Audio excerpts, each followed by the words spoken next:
Hi, listeners. Welcome to the She Speaks Life podcast, a weekly encouragement where we share our God stories. I'm your host, Jayme Elizabeth, and I am so glad you are spending time with us today to listen.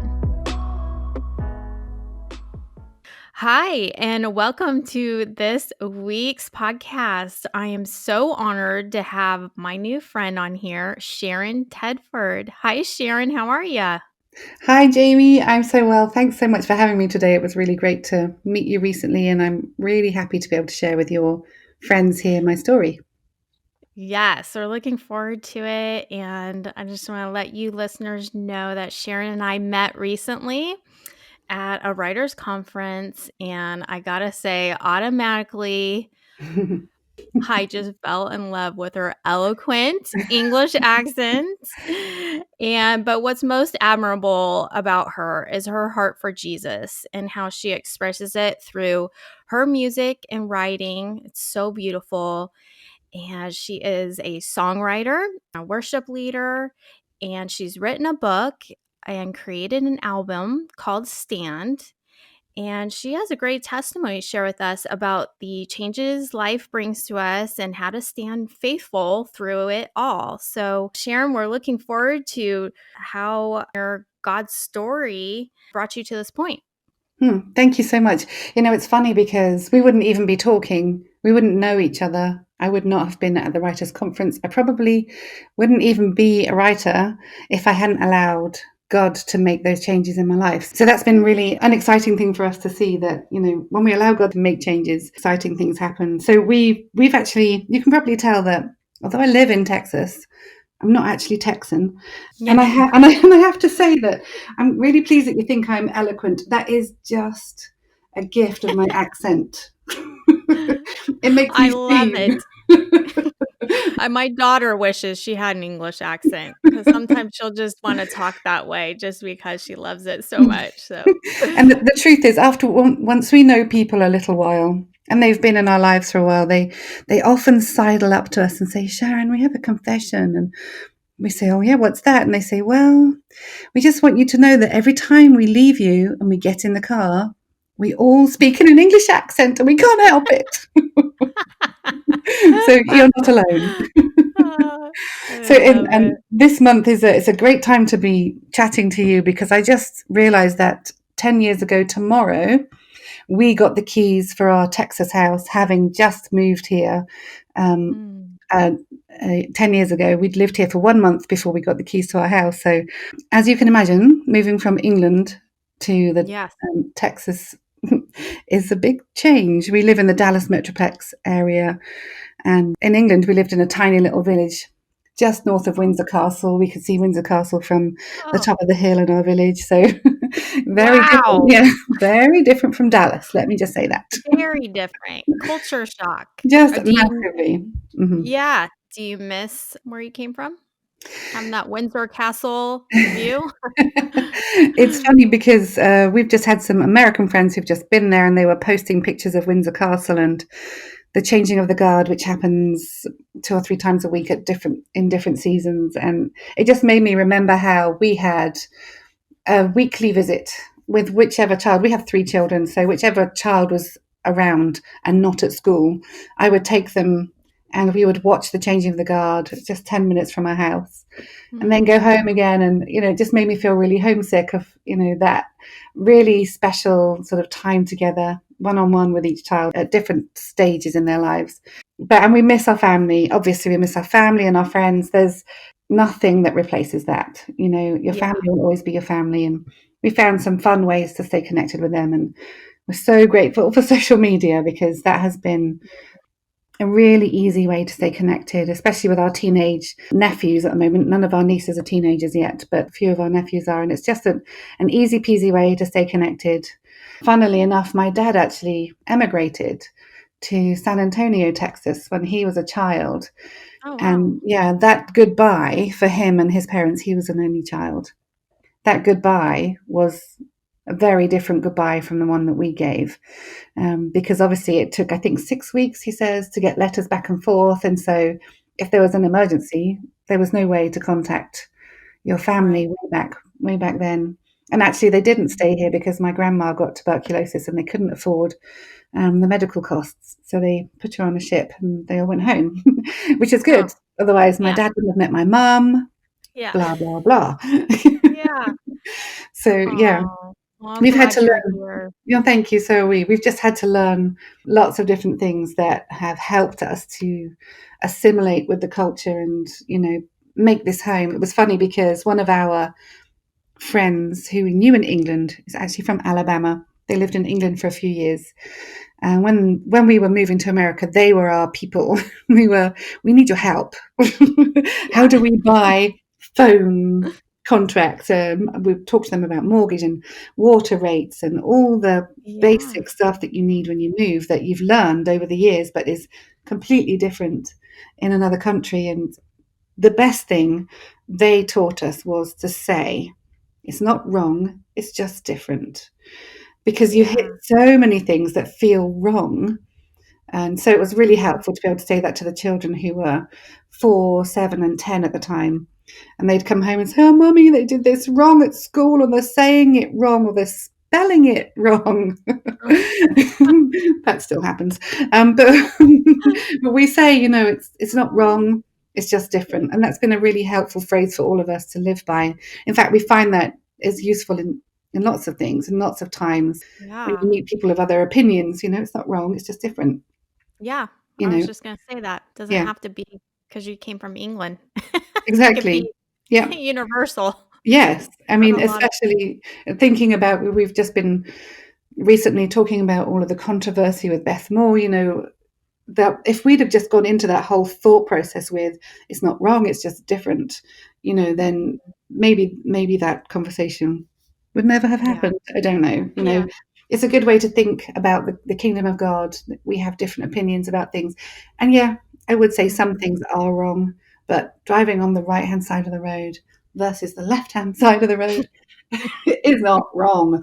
It might Yeah. feel very odd, but I bet that would be a major adjustment for sure. for real. And you would be surprised because actually, people who drive on the right hand side of the road, you're going to notice this now, I've told you. People who drive on the right hand side of the road also walk on the right hand side of corridors. Oh. And so, because for a long time, we just had not orientated ourselves to that at all, we would bump Mhm. into people going around corners, at school and at church, because we would be on the left and you would be on the right, and we would just crash because Oh. we're used to walking on that side and the stairs in the mall and stuff. We always want to go Mhm. up the left. No, everyone else is going up the right and coming down on Yeah. what would be our left. So we had to just reorientate our whole world Yeah. to be righties and not lefties. So So now you're probably adjusted by pretty now. much, pretty much. We Yeah. went home to And England yours. for a month, and so we had to drive on the left-hand side of the road. So we had to make sure that when we came home, we were very engaged in driving on the Yeah. right, driving on the right. Yes, Oh, too that was funny. fun. That was fun. Yeah. Okay, so I know you created an album Yeah. and a book called Mhm. Stand, Mhm. and you have a ministry called 61 Things. Yeah. So tell me a little about how that all started for you and where your experience came from, your life changes and all that. Sure. Well, it's good to say that none of this would have happened. I think I said that already at the beginning, but none of it would have happened if we hadn't allowed God to move that change in our lives, to move us to another country, even though Mhm. I found it very, very difficult. But let me tell you about my ministry first, and then I'll shift back to that. I was at a Pink conference. I don't know if you know Pink. It's a conference that Gateway Church put on. It used to be twice a year. Now it's just once a year. Okay, Um, hold on. So it's not the Pink rock star, the singer Pink? no, it is I thought not. you might be saying Pink the punk rocker that's That would be sings great the because I love yeah, her. yeah, little hip Can you hop, imagine if okay. she loved, well, if she loved Jesus, can you imagine? Oh my goodness, that would be awesome. Hey, there's always a first. Look at Kanye West, right? There we go. Exactly. Bring it on, girl. Yeah, bring it on. So it was a women's conference that lasts 2 or 3 days at Gateway, which is a large church just down the road from us, where Carrie Job, Robert Morris, lots of people that you would know. So it's well known. It's very well attended. There's probably, I don't know, 7,000 women there, maybe 8,000. So I'm doing air quotes here. I hope you can see them. I was accidentally invited to go because a friend of mine, her buddy, who they've been going to this conference for years together, accidentally put in something else on that date that she couldn't move. And so my friend called me up the night before and said, "Do you think you can come tomorrow?" Well, that was all day Thursday, Friday, and Saturday. Mhm. And my husband has crazy hours and does weird traveling and stuff. And so, and at the time, we still had 3 children in school. And so I said to her, I doubt it. I'd love to, I'd really love to, but I doubt it. So I just kind of held the phone. It's hard when you're doing the single parenting thing Yeah, while, your yeah, husband's on travel business, exactly. yeah. Yeah. Mhm. So I just kind of covered the phone and said to my husband, I don't suppose you could be home for the drop off and pick up Thursday and Friday this week. And, then it's going to be a 20-minute conversation about whether he can shift this and move that. And his response was Mhm. immediate. And he said, "Yep, I can do that." Isn't So, that God? That has for happened to real. me before, and you are thinking the no, right? You're Yeah. Mhm. thinking, "Oh, he's gonna say, I can't do that. I got Mhm. this meeting, that meeting, and Mhm. no way."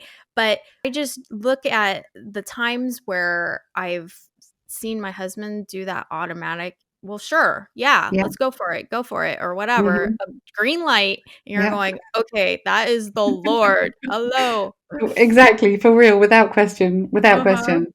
So at this conference, you can either come in and just sit wherever you want to, which is in the higher up seats, or you can pay a little bit extra and have a seat where you sit through the whole conference, which is kind of lower down. Well, because Mhm. my friend does this every year with her buddy, they'd already booked their 2 seats. And so our seat was fixed. Oh, This was our seat.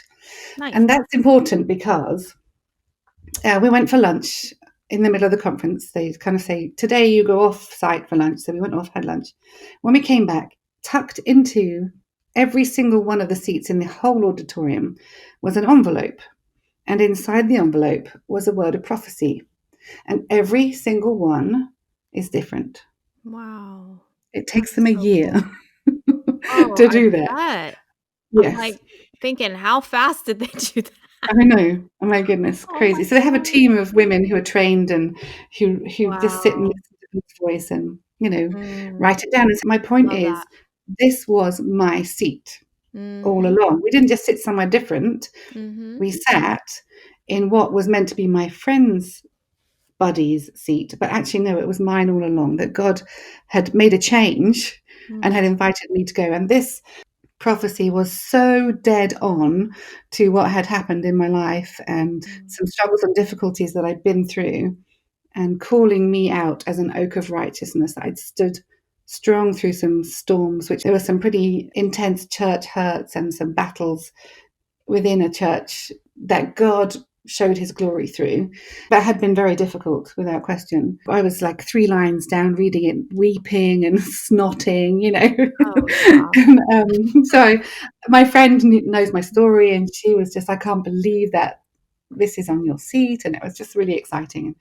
Finished the Mhm, conference, and God really said to me, "I want you to focus on that." And this prophecy was based around Isaiah chapter 61, verses 1 through 4.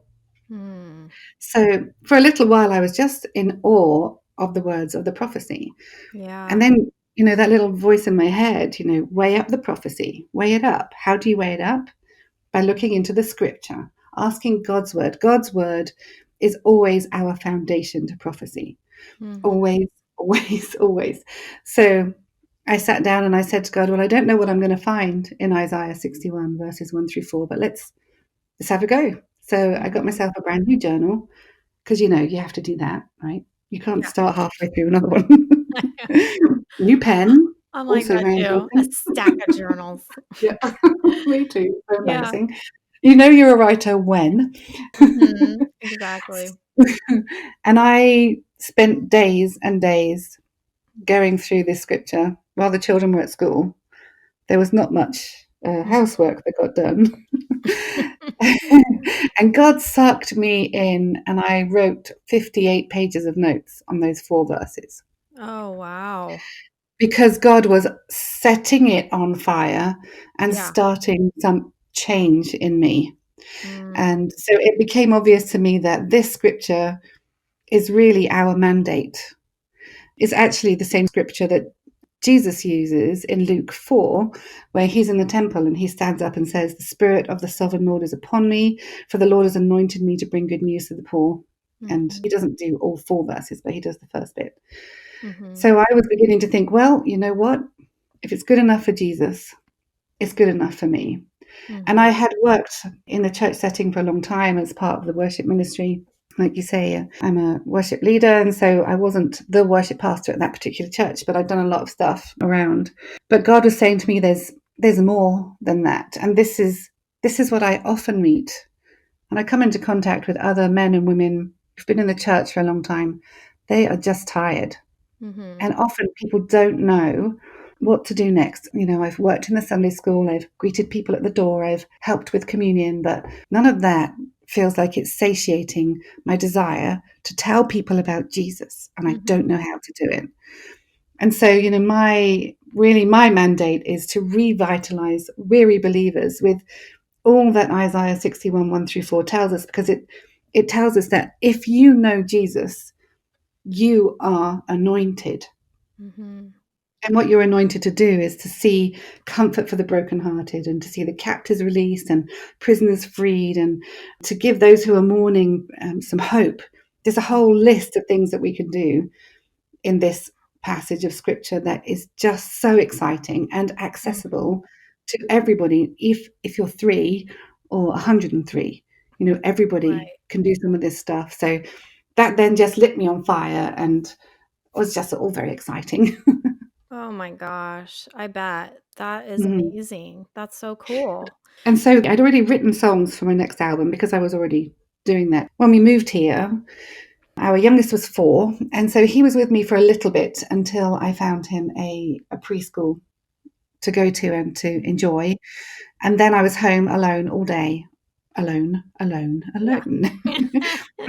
You know, I knew Plenty of nobody. time, free time on Exactly. your hands. Yes, Yeah. yes.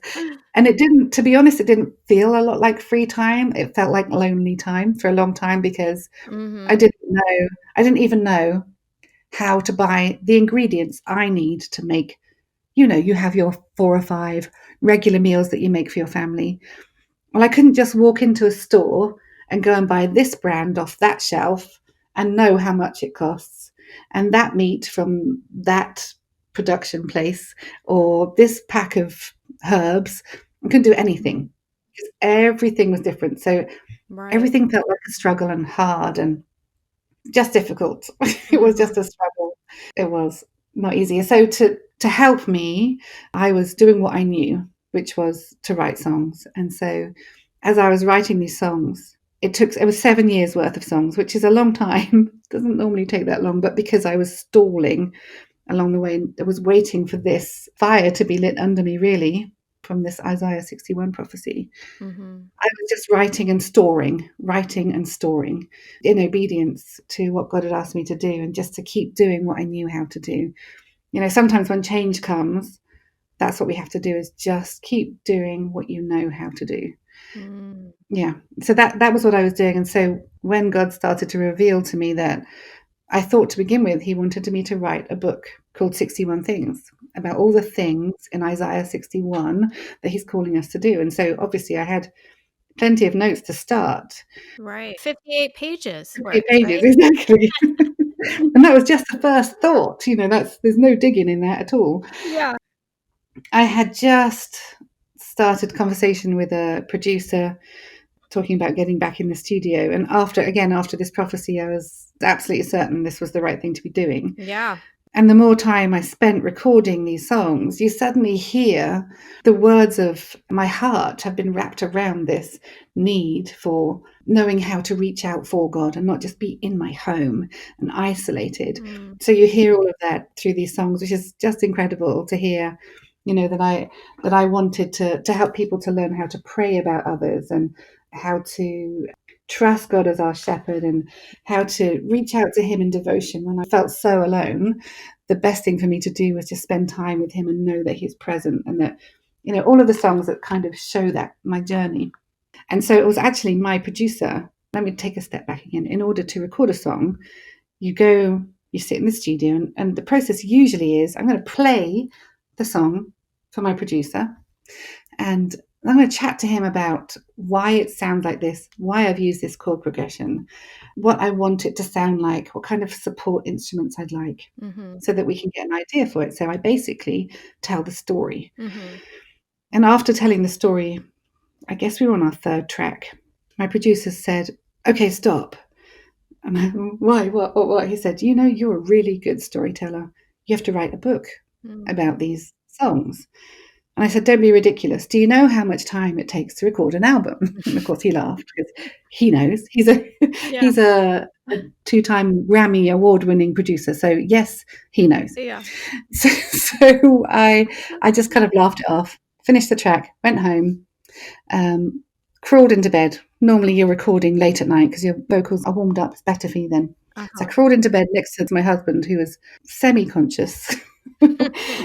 And he said, "Oh, how was your day?" Yeah. I said, "Oh, it was really good, but you never believe what John just said. John said, I need to write a book." And I, just kind of expected my husband to giggle. Uh-huh. Well, his response was, "Well, duh." And he rolled over and went back to sleep. And I was like, "Wait, what? Pardon? Yeah. Okay, no, you can't just go to sleep after that. What do you mean, well, duh?" You mean you knew this in me the Yeah, whole time and you never yeah, told me? precisely, Jayme. You know it. Oh, That was what was going through my head. yeah. Oh my So then gosh. the next day I went back to the studio and we did a couple of edits on the song that I'd recorded the day before. And my producer invited someone else to come in and listen. He said, "You have to listen to this track. This is my favorite so far. Oh, but before I play the track, Sharon, tell her the story." So I Mm. told her the story of the track, and no word of a lie. This lady said, "Huh, you need to write a book about these songs." Mm. You're like And I said, confirmation after "What?" confirmation. Yeah. Yeah. I asked John if he'd paid her to say that. He said he didn't. Uh, So so I ended up doing that book that came out, and then we paused the album in order to release the book and the album together yeah. at the same time because, oh, it just needed to be together, and releasing a book has weird timings, Yeah. as you well know. Well, So we I love how that goes together. I mean, when I first saw that, I'm going, "Oh, wow, this is thank such you. a God idea, God Mm, inspired, and just so proud of thank you. you. That's amazing." Thank you, I appreciate that. Mhm. Thank you. I'm working on my next album, and I've multiple people have said to me, "You are writing a book though, aren't you?" Yeah. We're not buying your CD if you're not gonna release a book as well. So Yeah. there Now you are, have the yeah, stories. responsibility of doing a book Yeah, with I every know, right? album. No pressure. Yeah. I need to get one of my kids to learn how to do it. Yeah. So, yeah. So it's been a fun journey. I would never have met John Mm. if I hadn't allowed God to change our location, and, all of the little steps along the way. Mhm. I was thinking this morning when I was just going over my notes about chatting with you, Mhm. about the story of Zacchaeus Mhm. in Luke 19. Zacchaeus really had to be willing to change. Mhm. I mean, poor Zacchaeus gets a bad rap because we all know what his sin was. Mhm. And Right. honestly, if all of my sins were laid out there, you'd think that you would know that I'm worse than Zacchaeus. Yeah. And so So those I that needed don't to. know Zacchaeus, he was a tax collector, right? Stole money. Yes, he was a tax collector. Yeah. And he wasn't honest. He Right. took more money than he should have and was hated by his own people because he was seen to be somebody who had sold out to the occupying Romans. Mhm. And so he was not loved. And the Bible tells us that the only way that he could see Jesus was to climb up a tree. Jesus came through his town, and the only way that he could see Jesus was to climb up a tree so that he could get a better view, which makes us wonder maybe Zacchaeus wasn't very tall, Yeah. and so he had to climb the tree. So Jesus sees Zacchaeus up in the tree, and he, out of all the crowds around him, Jesus sees and notices Zacchaeus and says to Zacchaeus, "Come on down, let's go and have a cup of tea together." That's the English version, by the Yeah. way. I love that. So Tea and biscuits.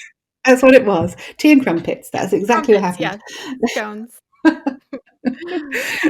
So Zacchaeus came down, he went and had a meal with Jesus, and Jesus invited him to follow him, to change his life, to do things right, to change what had been wrong, and to do things well. Mhm. Now, as I was thinking about, my story and Zacchaeus' story, there is, I think, actually for all of us who have met Jesus, what happens is there are individual, simple, one step yeses.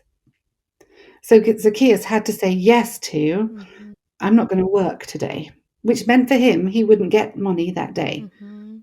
He said yes to taking himself out into the crowd Mhm. around people who hated him. He said yes to putting away his pride and climbing up a tree Good. like a child. Yeah. He said yes to the biggest invitation of Jesus, saying, let's go and hang out together. And all of those simple yeses led up to his freedom. Mm.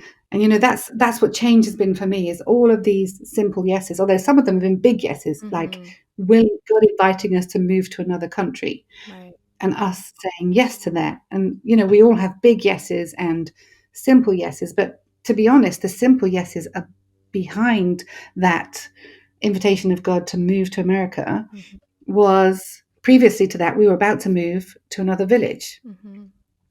And on the day of exchange, the people who were buying our house pulled out. Mm. So we were living in boxes and we didn't get the keys to our new house. So in England, that means the whole chain, we have a chain, it's different. It's a different system. Mhm. Basically, the sale fell apart and we couldn't move. But what had happened previously to that was God was asking me, are you ready to move from this village to the next village? Because I was one who repeatedly would say, I hate change. I hate change. Yep. And I would say it over myself and out loud all the time. Mm. So God asked me to that one simple, seemingly much smaller, it was literally 3 miles down the road. It would mean a different school just because of the system in England. Mhm. But it was basically, my friend group, the same church, the people I loved. Was I willing to make that small step? And the answer was yes. But then the house sale fell through. Had we moved house, we would have moved into a 1932 cottage and poured a lot of money into it to refurbish it. Mhm. And so when the offer to move to Dallas came for my husband, we would have had to say no. Mhm. And because my heart was already willing to say yes to a simple move, God said, look, you said yes before. Will you say yes again to something more? Mm. So good. And so my heart was just in a place of readiness. It Yep. took me a long time to see that. Mhm. So when God invited Softening the us, soil, you know? oh, that's good, Yeah. Jayme. Yeah. Yes. Making you Softening the soil. pliable, making you moldable. Yeah. Yeah. And like in the Zacchaeus story, it was a bit for me, if you use the soil analogy, it was a bit like God had planted a tree Mhm. years before Zacchaeus had to climb it. That tree didn't just magically appear, although God could have done that if he wanted to. Mhm. That tree had been growing there for years. Right. Years before, somebody had planted that tree for such a time as this. Mhm. And for me, you're right, that soil was softened Mhm. for such a time as, are you ready for the big move? Right. Because then I could say, actually, Mhm. yes. Mhm. Yeah. Yeah. I love how he prepares our hearts Mm, in such a way that he's so gentle with his approach. It's like mm, the little steps, little bite-sized amounts so that we can take the bigger amounts. I that's just good. Yeah. love how he just approaches us in such a gentle Mhm. way and just prepares us for the bigger and the more and the really better way of life for That's right. us, right? But we don't know it at the time. Mm. He sees it You can though. say all that all over again, over and over again. It's so right, Jayme. It's Mhm. true. You're right. It's so important. Yeah. Yeah. Oh, I love that. So, and I can relate because we moved from California to Texas. And Mhm. so, That's also another yeah, country. It exactly. really is. So the whole time you're talking, it was an adjustment for us too. And, did you feel like there was a year where you really felt like there was a a pivotal turn? Did you ever think, "Oh, I'll move back at some point?" Or were you just full on, "Okay, I'm embracing my new place where I live in Dallas," and because I know I had one foot in Yeah. California and one foot in Texas for a good 3 years, and it wasn't until maybe that 3rd year, which 3 is a big number with God, that I Mhm. finally felt, "Okay, I'm making a life here in Austin, you know, and this is where Yeah. God has me, and I'm not gonna fight it." Yeah. Yeah, It's a good question, and it's funny that you say 3. So we did not sell our house in England. We rented it out okay. and had people living in it until the 3rd year. Oh, And then we were like, "We're done." yeah. And we sold the house, and we decided, we talked about it with the children as well, that we needed to change our verbiage. Instead of saying, when we went home to England, "Oh, we're going home to see my parents, we're going home to see our friends," Yes. we called this Dallas, Oh, Texas home. yeah. Mhm. And honestly, we still slip sometimes because I will Sure. forever be English. That's where my heart grew. But there is a huge part of me that is now, as our Yeah. son used to call himself when he was little, Mhm. Yeah. Texish. That's cute. And it's true that there was a shift in our hearts of, we have to make a decision and intentionally use our words carefully and say, stop saying, "I hate change," and stop saying, "Oh, we're going home to visit family. This is home." Mhm. So now we call this home. Like I say, we might still slip and say, "Oh, we're going home to see my parents," but we actually refer to this Dallas, Texas as home. Well, and Um, I think it's okay to have more than one homes too. I mean, I used to feel yeah. like, "Oh, I gotta say one or the other," and, until finally a pastor told my friend, and she was struggling with the same thing, and so she was able to pass on that wisdom onto me and to just encourage that we can have more than one home. Like, it's okay to say, Mm, "England's my home, Dallas is my home." It's okay, right? that's good. And we got our home with Jesus. That's our true Yeah, home, we should that's say, right. That's right? right. So, You're preaching today, Jayme. yeah, Yeah, yeah, that's right. and I think by nature, we do not like change. There are some people who do. They're the crazies, though. The rest of us are normal. Right, I'm well, just they usually joking. say, If "I love any of you it," are listening going, "I like change," I'm or they love sorry, but, adventure, It's usually, "Yeah, I love yeah, adventure," I like to take risks because there's something exciting yeah, in that, but I think if you use the word that's change, true. it's usually like, oh, it's like a a Mhm. negative, like, to it, Don't make me do it. but yeah, And for me, it became really clear that my my heart shift happened. mhm, This is so embarrassing, but I'll tell you. When we decided that we saved up enough money to change the paint on the interior. So down our house is lovely and it was very livable in, but the paint downstairs was orange and brown. And I mean, I like orange. In fact, we still have some orange accents downstairs, but it's burnt orange. It's kind oh, of yeah, dull and kind. This was not dull or kind. So we had to save up the money to get it painted because it goes all the way up in the entranceway. So we couldn't just do it ourselves. It's mhm, the entranceway is a two-story yeah, entranceway. We had a friend of ours come in, and she's an interior designer, to talk to us about how, because the light here is different, and so you can't just do what we'd have done in England mhm, because the light was so much closer to the equator. I didn't even think about these things, mhm, but the light is different, so you have to be careful about what colors you use. Blah blah blah blah blah. Anyway, we narrowed it down to 3 or 4 colors, all different kinds of shades of green, and I had big splotches painted on the walls. So I was very proud of myself for getting that yeah. far. But it stayed like that for 6 months, Jayme. You're like, "Small 6? How step ridiculous. accomplished. Okay, that's it. I'm done." I'm done. We'll talk about this in another 3 years. And then I was just Gareth, my husband Gareth, was saying, we were going to England for a few weeks on vacation for. So actually, we had to renew our visa, I think, back then. He said this would be a great time. We had someone living in the house, but he was working all day, so this would be a great time to have a team in to get the painting done, to decorate the Yeah, walls, while to you're paint gone. the walls while we're gone. So you need to make a decision. And I said to him, "Why don't you just choose?" And he said, "Because I think really you want to, don't you?" Because he would have done it. And I said, "Yeah, no, I do want to. I do want to." And I just was like, why can't I do it? Why can't I do it? And I was just praying about it one day. And my response was, finally, I asked God, instead of, I asked God at the beginning, I don't know. But finally, I asked God, what's wrong with me? Why can't I pick the paint, for goodness sake? It's not that difficult. And that's when God revealed to me that, I really have been hating the change. There were so many things I'd had to do. When we moved here, there was so much that I just had to do, like finding a doctor's and a dentist and a school and the swim club and the ballet school and all of that had to happen. And it just had to be done, that I was over making decisions and having to see Yeah, change. you're overwhelmed. And I'm done. I'm yeah, done. I'm done. I'm yeah. done. And God said, you know what? You have to stop saying, I hate Mm, change. You have to stop saying that, because if I say that, I can't be like mhm. Jesus. Because what does Jesus call us to? He calls us to be like him, Yeah, to change to be like him. And oh my right. goodness, do I need that? Yes, Yeah, we're I changing do. every day, Do I right? want Yeah. Exactly, yes.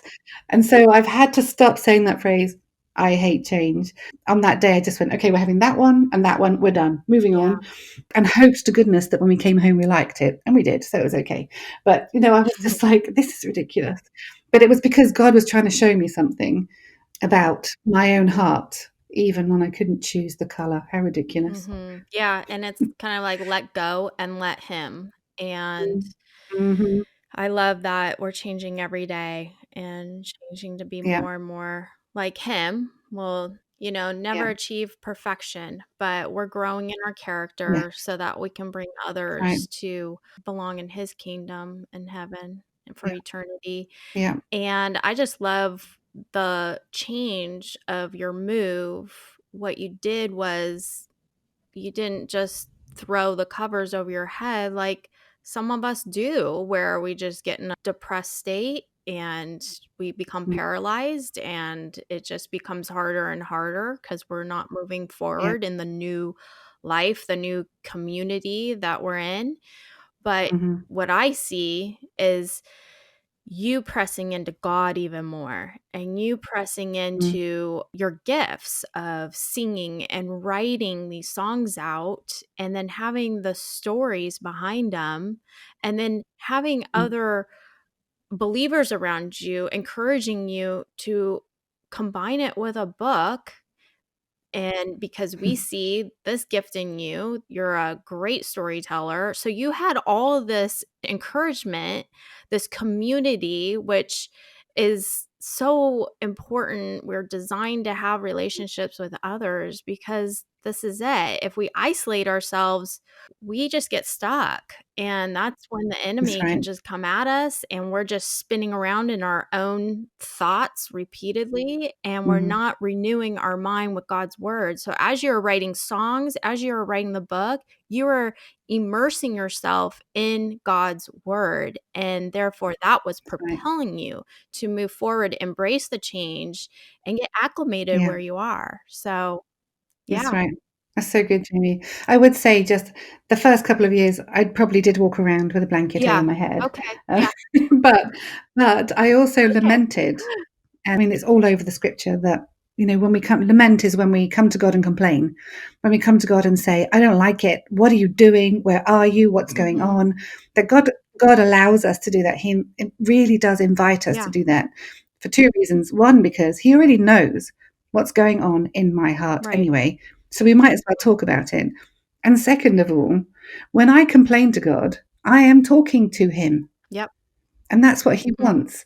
I might be saying that I'm sorry for myself and God will want to shift that. But as I look at God's face, even in my fear and in my sadness and in my brokenness, in my disappointment, when I'm talking to God, I'm looking at him. Yeah. And that's when the change starts to happen. So I would say that to your friends too, everyone listening. Even if you're upset about something, take it to God, talk to him about it, tell him, because in that moment, just being in his presence brings about Mhm. something, some kind of a change, because when we see him, we are Yep. changed. Yeah. He can take our realness and yeah, Yeah. and if Yeah. you are He loves Yeah, it. if Yeah. you're reminded each time, he already sees what's going on in the heart. You might as well. It's okay to Yeah. speak out how you're feeling. You Mhm. know, I've done it. I've cried out. I've been mad. I've been angry, and he can take it. And where you reveal, you Mhm. heal because after that, you just feel Yeah. lighter. You feel like, Mhm. okay, some people feel shame, but there's Mm. no need to. We know shame comes from Mhm. the enemy and it's not from God, Yeah. and he just Yeah. loves that we can just come to him raw and real and just pour out and Mhm. just lay it out his feet, like whether, whatever emotion it is. So, yeah. Exactly. You are on fire today, Oh, Jayme. That's good. That is here. good. Oh my god. Well, I've Yeah, had so much fun with you, and and me thank too. you so much for coming on here. Is there anything you wanna conclude with? I guess I would just say that what I've learned over this time, over the last 10 years, over 10 years, goodness, that makes me sound like a slow learner, doesn't it? But No, not at all. No. There's no timeline I with have learned. God. God's like, yeah. That's good. Again, Yeah. God's preach on, fast. Jayme, preach on. I have learned 2 things. I need to allow God to fully love me, even in my fear and my complaining, even in my disappointment or my loneliness. I've had to allow God to fully love me. So I'd make that a challenge Mm, to all of us, to really look at that. Am I allowing God to fully love me in every area of my life? And second of all, in that moment, when you're communing with God, what I like to do now is to ask God, what one change can I make today to be like Zacchaeus and make that one yes, a simple step of obedience? What's the next yes that you want from me, God? What's that step of obedience? And maybe you're at the place where I was back when I had to move houses just to the next village. Maybe we're still at that place in some areas in our life where we're just saying, yes, I'm going to pack some boxes. But maybe you're now at the stage, or we're at the stage where it's, yeah, I'm going to change countries. A big yes or a small yes, but a big yes does not come out of the blue. It comes with one step after another step after another step. So I just encourage us to always ask God, what one change He's inviting He's inviting me to make today. mm, so good. I love that. And when you were saying packing boxes, that brought me back a memory Mm, when we had our home, like a loan modification where they adjust our loan, but we were ready to move because we didn't think we were going to get that modification. So I packed mm, up like half the house, mm. just preparing that Wow. and then we were able to Mm, stay for a little bit. But then when the economy mm. really crashed, then we were done. We were out of there. Yeah, But yeah. that was the Mm, preparation because that was that small mm. yes of, "I'll go ahead Yeah. and pack up half the house, and I'll say yes to Mhm. this," right? And go for that Yeah, change wherever you take me, God. But, yeah. that little It's good. yes ended up a bigger yes with a huge move Mhm. from a different state. So, totally can relate. That's so good. Thank you so much. And Yeah. I would be willing to bet that everybody listening has made some Yeah. small yeses, but we need to look for what they are, because sometimes we dismiss the small yeses as, "Oh, no big Right. deal." But actually see that you've made Yep. progress, because the small yeses lead towards the big ones. Yes. Yes. So good. Mhm. Thanks, Sharon, for coming on here. Thanks for having me. It was so lovely to chat with you. Yes. Thank you. And we'll talk to you Thank guys you. next time. Thanks for listening. Thank you so much for listening today. I trust that God has encouraged you through this message. For more information on this ministry and to access free downloads, please visit my website at jaymeelizabeth.com and sign up. You can also find me on Instagram and Facebook at Jayme Elizabeth She Speaks Life. That's JAYME Elizabeth She Speaks Life. Until next time, my friends, I pray God reveals Himself through your own life story.